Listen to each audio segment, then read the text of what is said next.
GST ഇളവ് പ്രാബല്യത്തിൽ വന്നെങ്കിലും ചെറിയ കടകളിൽ വില കുറഞ്ഞില്ല. അതേസമയം കാറുകൾക്കും ഗൃഹോപകരണങ്ങൾക്കും സൂപ്പർമാർക്കറ്റിൽ നിന്ന് വാങ്ങുന്ന നിത്യോപയോഗ സാധനങ്ങൾക്കും വില കുറഞ്ഞു. നിത്യജീവിതത്തിൽ ഉപയോഗിക്കുന്ന 453 ഉൽപ്പന്നങ്ങളുടെ വിലയിലാണ് ഇന്നു മുതൽ മാറ്റമുണ്ടായിരിക്കുന്നത്.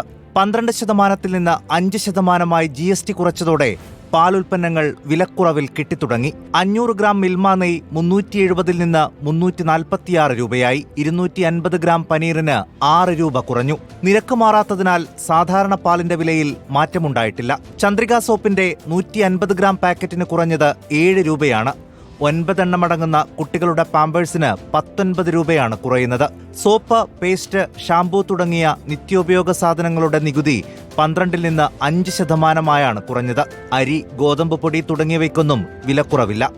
28% GST ഉണ്ടായിരുന്ന ഇലക്ട്രോണിക്സ് ഉൽപ്പന്നങ്ങൾ ഇന്നു മുതൽ വിൽപ്പന നടത്തിയത് 18% നികുതിയിൽ.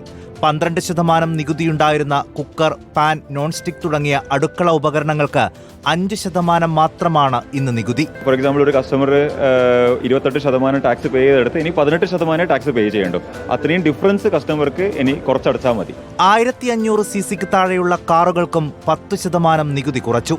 ഇതോടൊപ്പം തുടരുന്ന ഓണം ഓഫർ കൂടിയായതോടെ 50,000 മുതൽ 1 ലക്ഷം രൂപ വരെ കാറിന് കുറവ് വന്നിട്ടുണ്ട്.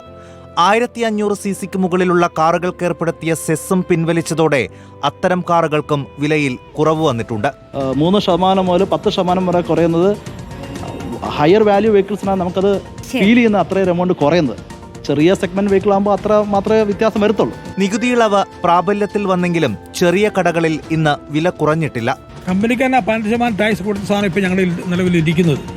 അത് കമ്പനിക്കാരൻ വന്ന് വില കുറച്ച് പുതിയ സ്റ്റിക്കർ അടിച്ച് തന്നു കഴിഞ്ഞാൽ ഞങ്ങൾ കുറഞ്ഞ വിലയ്ക്ക് വിൽക്കും. മൊത്ത വ്യാപാര കടകളിൽ നിന്ന് പുതിയ നികുതി നിരക്കിൽ സാധനങ്ങൾ എത്തുന്നതോടെയാകും ഇവിടങ്ങളിൽ വില കുറയുക.